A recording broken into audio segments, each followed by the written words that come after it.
Assalamualaikum warahmatullahi wabarakatuh. Bismillahirrahmanirrahim. Alhamdulillahi rabbil alamin. Wassalatu wassalamu ala ashrafil anbiya'i wa imamil mursalin Sayyidina wa nabiyyina Muhammadin wa ala alihi wa sahbihi ajma'in, amma ba'du. Subhanaka la ilma lana illa ma 'allamtana innaka antal alimul hakim. Allahumma 'allimna ma yanfa'una wanfa'na bima 'allamtana wa zidna ilma. Allahumma faqihna fid din wa 'allimna at-ta'wil bi rahmatika ya arhamar rahimin. Bapak Ibu, saudara-saudari, para peserta ngaji online Kitab Riyadhus Shalihin yang dirahmati Allah Subhanahu wa taala. Insyaallah pada malam hari ini kita akan memasuki hadis yang ke-151, masih pada bab fil iqtisadi fil ibadah. Bab tentang moderat atau bersikap seimbang, bersikap pertengahan di dalam beribadah kepada Allah Subhanahu wa ta'ala, tidak berlebihan dan juga tidak mengabaikan. Qala al-Imam an-Nawawi rahimahullahu ta'ala wa nafa'ana bihi wa bi'ulumihi fid darain.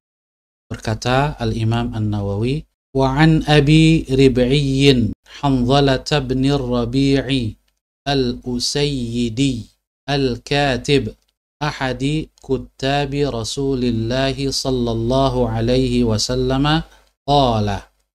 Dan dari Abu Rib'i, namanya Hanzalah bin Ar-Rabi' al-Usayyidi, ini nama familinya, Al-Katib.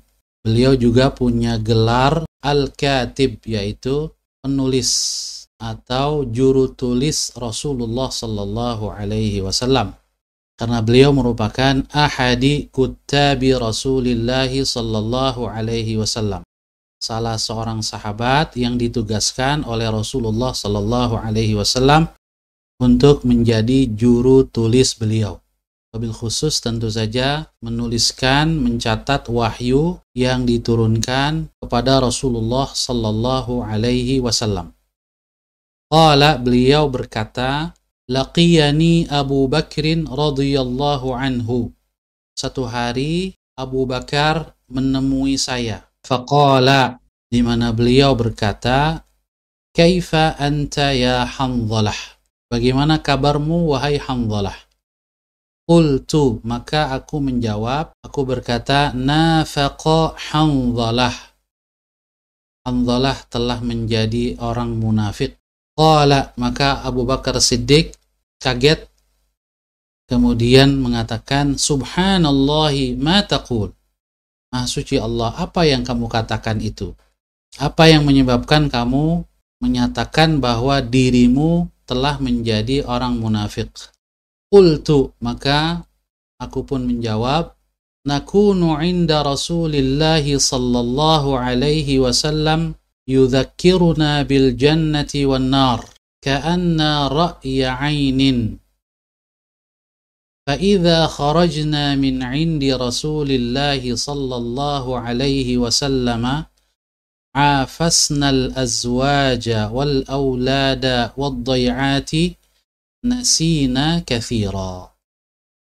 Kami ketika berada di sisi Rasulullah sallallahu alaihi wasallam, di mana beliau mengingatkan kami dengan surga dan neraka, ka'anna ra'yal 'ain, maka seolah-olah kami betul-betul melihat neraka, surga itu.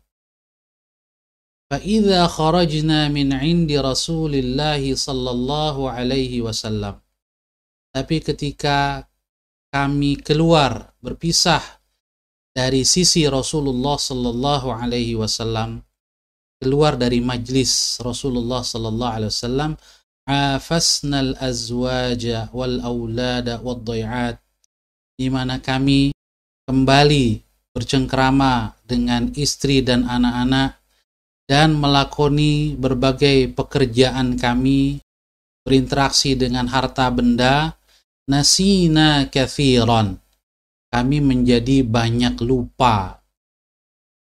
Ini yang menyebabkan Hanzalah merasa dirinya telah menjadi munafik.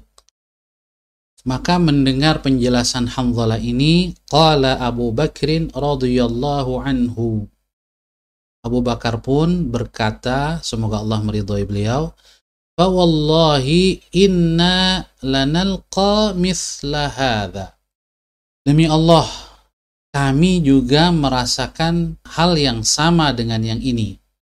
Saya juga merasakan hal yang sama dengan masalah ini.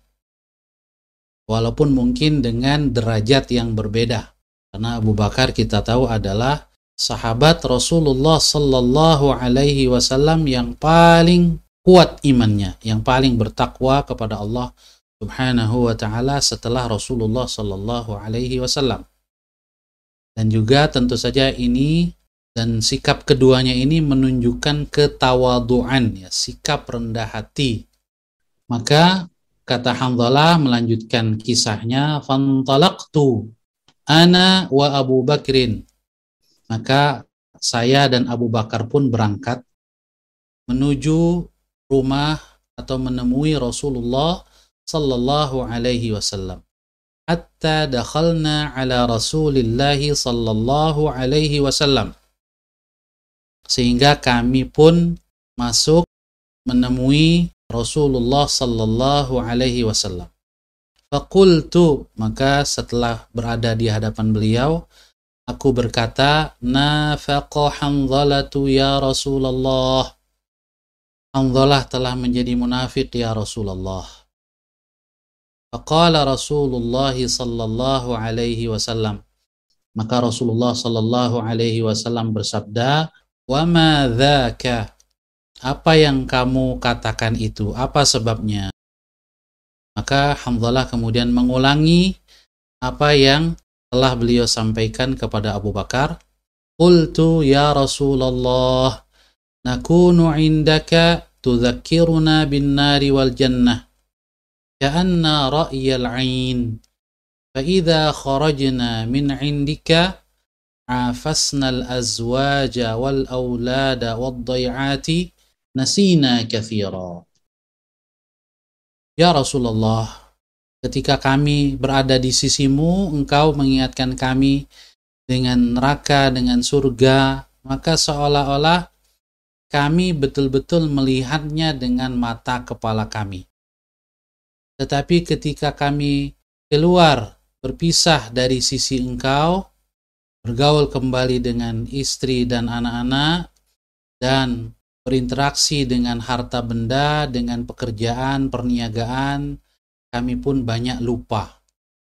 Maka Rasulullah sallallahu alaihi wasallam bersabda, faqala Rasulullah sallallahu alaihi wasallam, walladhi nafsi biyadihi, law tadumuna ala ma takununa indi, wa fi dzikri lasafahatkumul malaikatu ala furushikum wa fi turuqikum, lakin ya Hanzalah sa'atan wa sa'ah 3 marrat.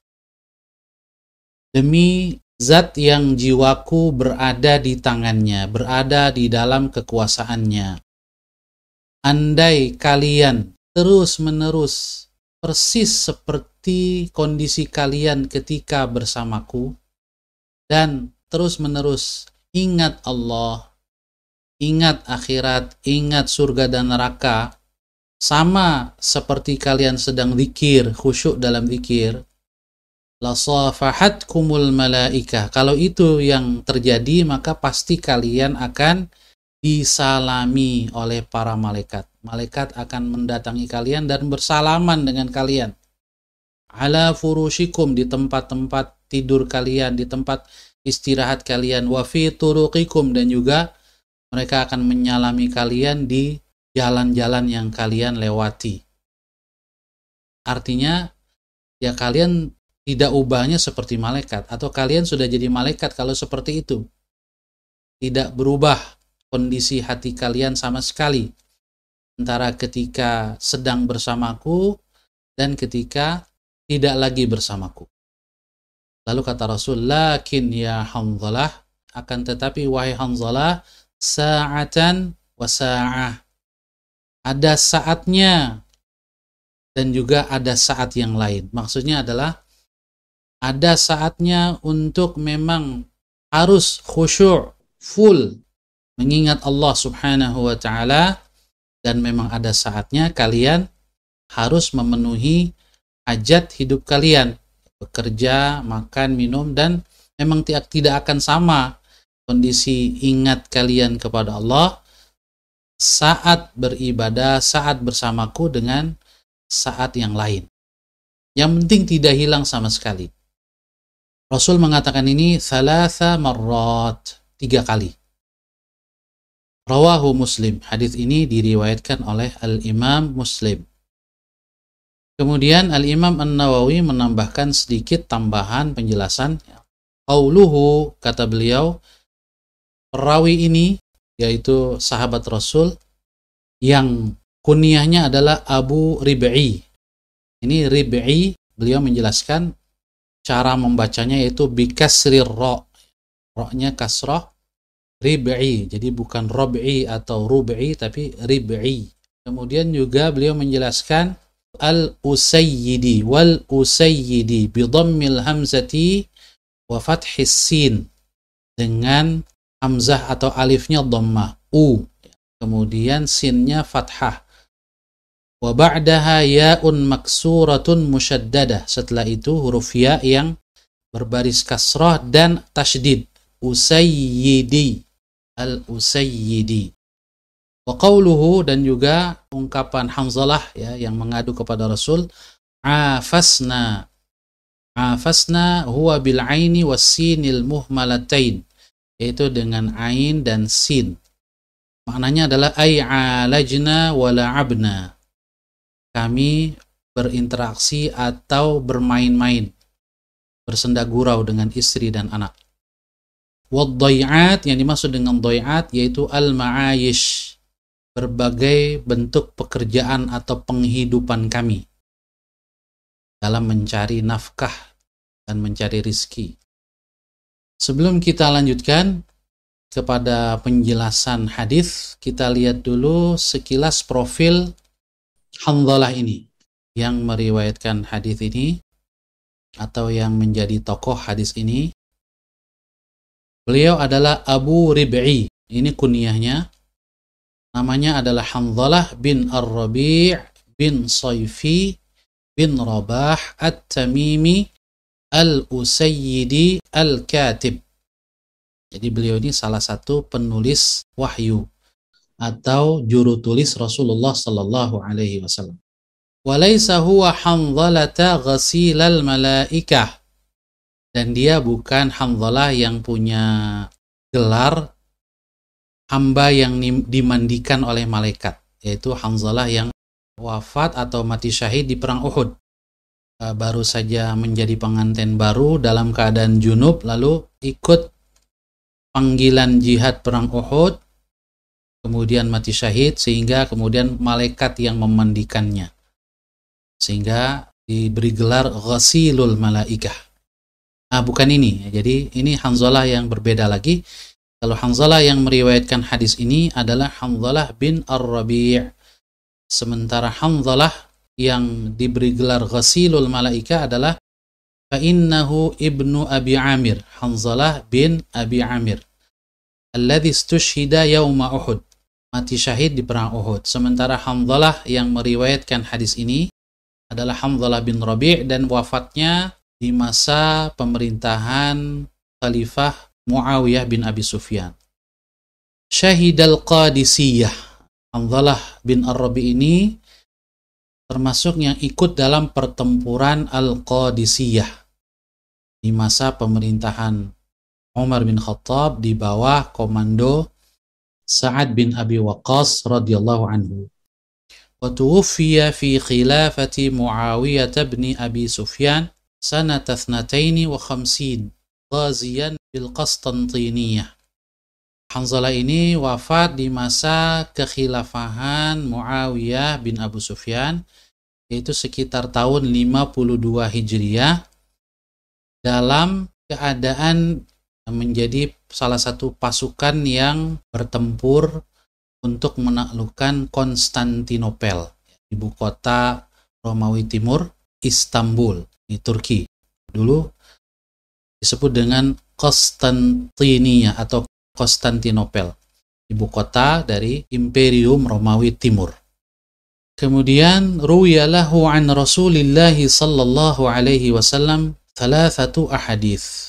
Tercatat bahwa Hanzalah bin Ar-Rabi ini meriwayatkan 3 buah hadis Rasulullah sallallahu alaihi wasallam. Tafarrada bihi Muslimun 'anil Bukhari, di mana hadis-hadisnya diriwayatkan oleh Imam Muslim dan tidak diriwayatkan oleh Al-Imam Al-Bukhari. Wa akhraja lahu hadzal hadis, dan salah satunya Imam Muslim meriwayatkan hadis ini. Bapak Ibu saudara-saudari yang dirahmati Allah, selanjutnya kita lihat penjelasan beberapa kosakata di dalam hadis ini. Hanzalah mengatakan nafaqa Hanzalah. Hanzalah telah menjadi munafik, maknanya adalah khafa ala nafsihi minan nifaq. Hanzalah khawatir dirinya dengan penyakit kemunafikan, sangat takut menjadi orang munafik. Kama yahsulu lahu minal khawfi fi majlisi Rasulillah sallallahu alaihi wasallam.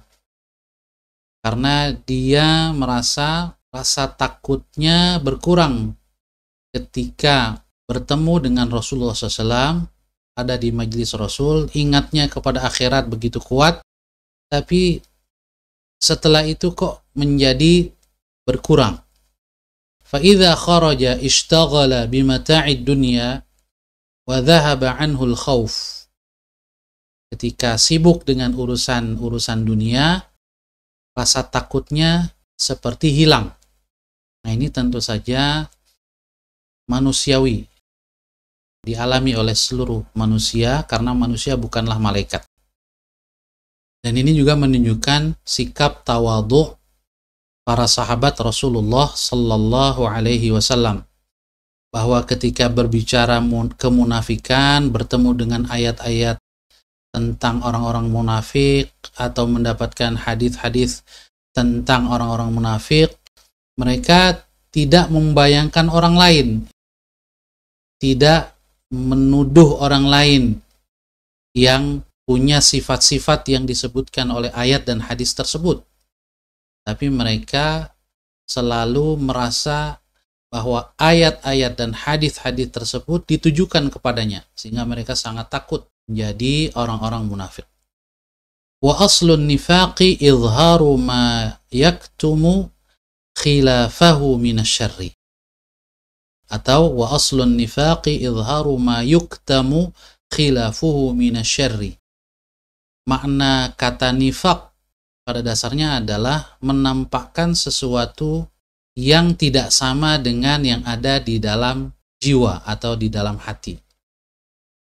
Meyakini sesuatu yang berbeda dengan yang ditampakkan di dalam perbuatan, di mana perbuatannya memperlihatkan kebaikan tetapi di dalam hatinya menyimpan dendam atau kejahatan.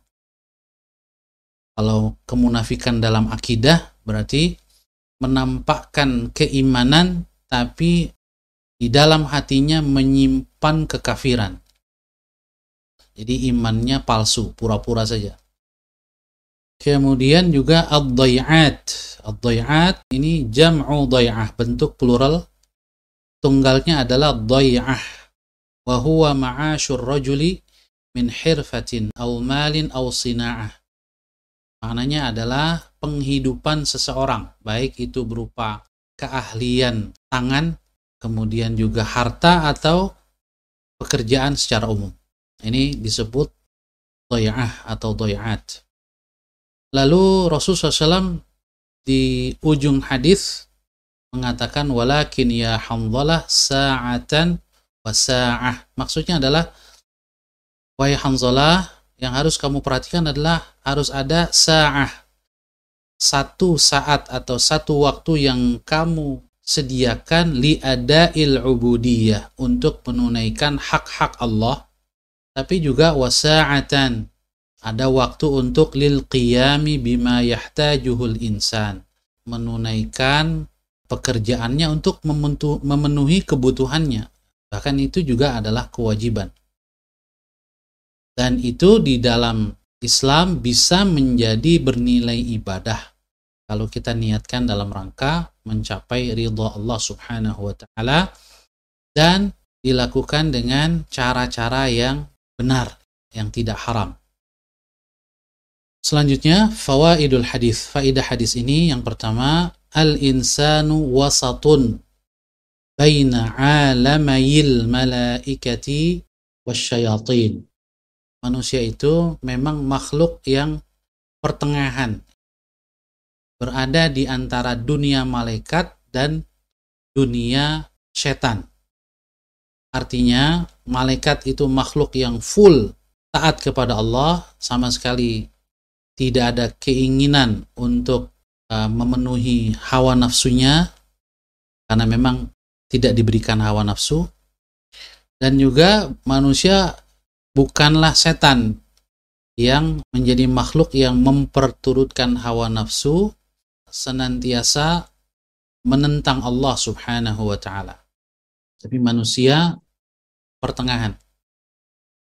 Dia makhluk yang Allah berikan hidayah dan juga akal sehat untuk bisa membimbingnya kepada kebaikan, tapi juga diberikan hawa nafsu dalam rangka melangsungkan hidupnya.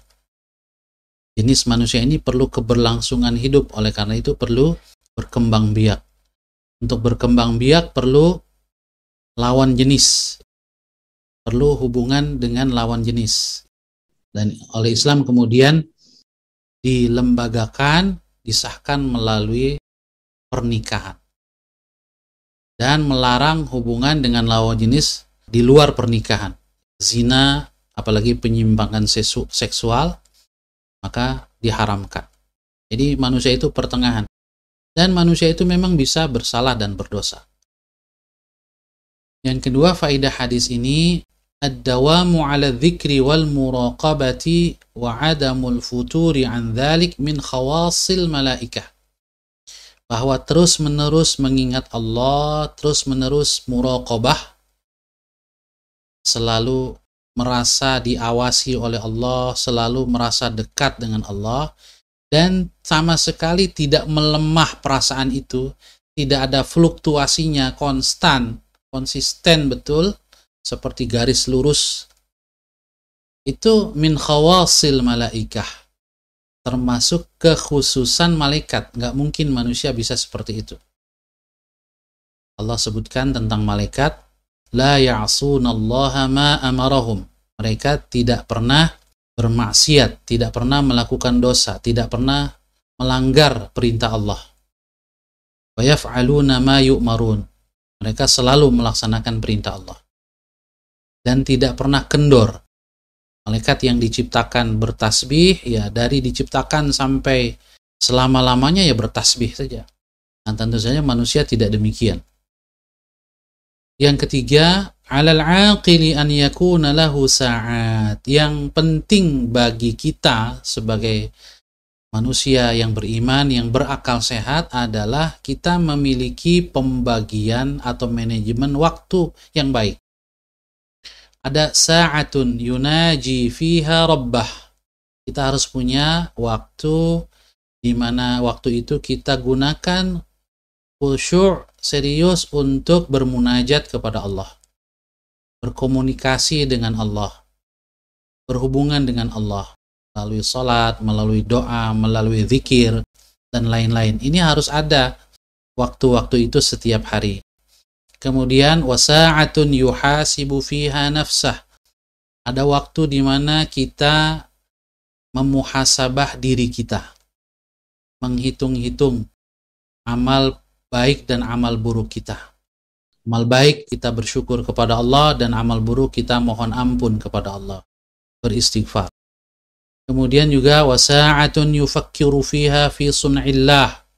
Di saat-saat kita sedang berada di luar yang menyaksikan keindahan alam, maka Disitulah kesempatan kita untuk tafakkur, merenungkan keagungan ciptaan Allah Subhanahu wa Ta'ala yang menunjukkan keagungan penciptanya. Kemudian juga karena kita manusia, kita butuh memenuhi berbagai kebutuhan jasmani kita, tidak hanya rohani, maka juga harus ada wasa'atun yakhlu fiha lihajatihi min mat'amin wa mashrabin wa ghairi dhalik. Kita perlu juga untuk memenuhi hajat hidup kita berupa makan, minum, istirahat, mungkin rekreasi atau refreshing dan seterusnya. Yang penting dilakukan dengan cara-cara yang halal dan di tempat yang halal. Bahkan itu bila kita niatkan untuk merefresh kembali, mengembalikan vitalitas, kesegaran jiwa kita agar kita bisa beribadah kepada Allah, maka semua itu juga bernilai ibadah di sisi Allah Subhanahu wa Ta'ala. Yang terakhir, hadis ini faidahnya adalah al-Islamu dinul fitrah. Islam adalah agama fitrah, agama yang tidak bertentangan dengan penciptaan karakter manusia yang memiliki jasad dan ruhani sekaligus. Wattawassuti wal-i'tidal. Oleh karena itu Islam juga agama pertengahan dan keseimbangan. Yajma'u baina masalihid dunya wal akhirah. Islam adalah agama yang menggabungkan antara maslahat dunia dan akhirat. Yajma'u baina matalibir ruhi wal jasad.